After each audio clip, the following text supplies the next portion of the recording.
اعوذ باللہ من الشیطان الرجیم بسم اللہ الرحمن الرحیم لإیلاف قریش، چونکہ قریش مانوس ہو گئے ہیں ایلافہم رحلۃ الشتاء والصیف، وہ عادی ہو گئے ہیں سردی اور گرمی کے سفر کے، فلیعبدوا رب ھذا البیت، چنانچہ ان کو چاہیے کہ وہ اس گھر یعنی کعبے کے رب کی عبادت کریں، الذی اطعمہم من جوع، جس نے ان کو بھوک میں کھلایا، وآمنہم من خوف، اور ان کو خوف سے امن دیا۔ سورۃ الفیل میں اللہ تعالیٰ نے قریش کے اوپر ایک احسان کا تذکرہ فرمایا تھا کہ جب بیت اللہ پر ابرہہ نے چڑھائی کا ارادہ کیا اور لشکر کے ساتھ اپنے اس ارادے کی تکمیل کے لیے وہاں پہنچ بھی گیا، تو اللہ تعالیٰ نے اپنی رحمت سے یہ احسان فرمایا کہ بغیر ایک قطرہ کسی کا خون بہے اللہ تعالیٰ نے بیت اللہ کی حفاظت فرمائی۔ اب اس صورت کے اندر اللہ تعالیٰ نے قریش کے اوپر مزید 3 احسانات کا تذکرہ فرمایا۔ قریش کعبے کے متولی تھے، منتظمین میں تھے۔ ان 3 احسانات میں سے پہلا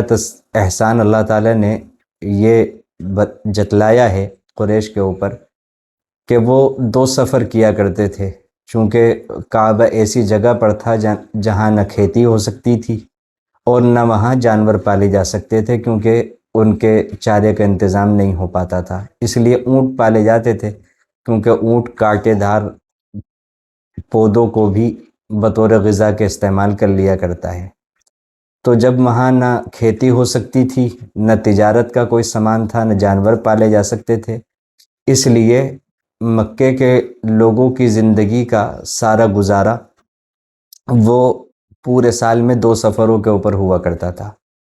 وہ سردی کے اندر یمن کا سفر کیا کرتے تھے چونکہ وہ گرم علاقہ تھا، اور گرمی کے اندر ملک شام کا سفر کیا کرتے تھے کیونکہ وہ ٹھنڈا علاقہ تھا، اور وہاں کے راستے کسی حکومت کے تحت نہیں آتے تھے جو ان راستوں کے لیے امن کا انتظام کرے، اس لیے یہ راستے بہت ہی زیادہ غیر معمول تھے۔ جو بھی قافلے ان راستوں سے گزرا کرتے تھے تو وہ لوٹ مار کا شکار ہو جایا کرتے تھے۔ قافلے کے لوگ، آس پاس کے علاقے کے لوگ ان کو لوٹ لیا کرتے تھے، ان کا ساز و سامان لوٹ لیا کرتے تھے۔ لیکن بیت اللہ کی وجہ سے مکے کے باشندوں کا اتنا احترام تھا کہ یہ یمن بھی آسانی سے چلے جایا کرتے تھے اور ملک شام بھی چلے جایا کرتے تھے، اور سارے راستے میں کوئی بھی ان کے قافلے کے اوپر لوٹ مار کے ارادے سے حملہ نہیں کیا کرتا تھا۔ اور مزید جب اصحاب فیل والا یہ والا واقعہ پیش آ گیا تھا، اس کے بعد تو ان کی شان و شوکت اور عزت اور احترام میں اور زیادہ اضافہ ہو گیا تھا۔ لوگ ان کو لوٹنے کے بجائے، جو لوگ اوروں کو لوٹا کرتے تھے وہی لوگ ان کی مہمان نوازی کیا کرتے تھے، ان کا مزید ادب احترام کیا کرتے تھے۔ تو اللہ تعالیٰ نے ایک احسان تو یہ جتلایا کہ یہ بیت اللہ کی نسبت کی وجہ سے تمہیں یہ نعمت ملی ہوئی ہے۔ دوسرا احسان اللہ تعالیٰ نے یہ جتلایا، مکہ چونکہ ایسی جگہ پر تھا کہ جہاں پر کسی چیز کی کھیتی نہیں ہوتی تھی، پھر بھی حضرت ابراہیم علیہ السلام اور اسماعیل علیہ السلام کی دعا کی برکت سے اللہ تعالیٰ نے وہاں پر کھانے کی ہر چیز مہیا کی ہوئی تھی۔ تو اللہ تعالیٰ نے فرمایا الذی اطعمہم من جوع، یہ بھی اللہ تعالیٰ کا ایک بڑا احسان ہے۔ اور سارے عالم میں اس قدر امن و امان کی کمی ہونے کے باوجود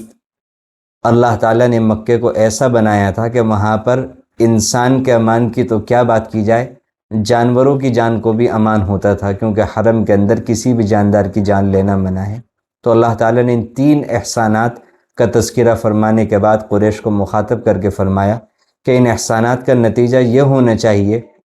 ان احسانات کے شکر کے اوپر تمہیں اللہ تعالیٰ ہی کی خالص عبادت کرنی چاہیے، اللہ تعالیٰ کے علاوہ کسی کی عبادت کسی بھی درجے میں بالکل نہیں کرنی چاہیے۔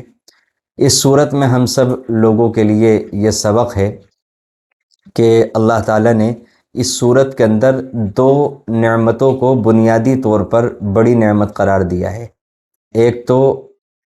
اگر کسی انسان کے پاس زندگی گزارنے کے لیے گزارے لائق اللہ تعالیٰ نے روزی روٹی کاروبار کا ذریعہ مہیا کیا ہوا ہے تو یہ اللہ کی ایک بہت بڑی نعمت ہے۔ اور اگر انسان ایسی جگہ پر رہ رہا ہے جہاں پر انسان کی عزت محفوظ ہے، کاروبار محفوظ ہے، مال محفوظ ہے، جان محفوظ ہے، تو یہ 2 نعمتیں اگر نصیب ہیں تو گویا کہ اس انسان کے پاس ساری نعمتیں ہیں۔ ان نعمتوں کا انسان کو زبانی بھی شکر ادا کرنا چاہیے اور عملی طور پر اللہ کی عبادت کرنی چاہیے، اللہ کی مان کر کے زندگی گزارنی چاہیے اور اللہ کے احکامات کو ماننا چاہیے، اور جن چیزوں سے اللہ تعالیٰ نے منع کیا ہے ان سے رکنا چاہیے۔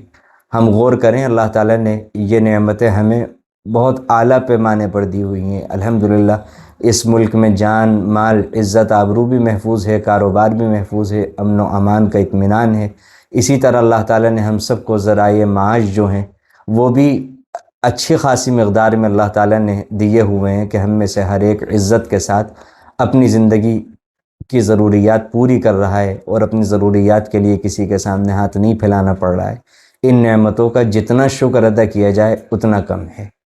اس پہلو پر ہم سب کو دھیان دینے کی ضرورت ہے، کیونکہ ہم ان نعمتوں کو نعمت ہی نہیں سمجھتے، اور بہت ساری وہ چیزیں جو ہمارے پاس نہیں ہیں ہم ان کے شکوے شکایت کرتے پھرتے ہیں۔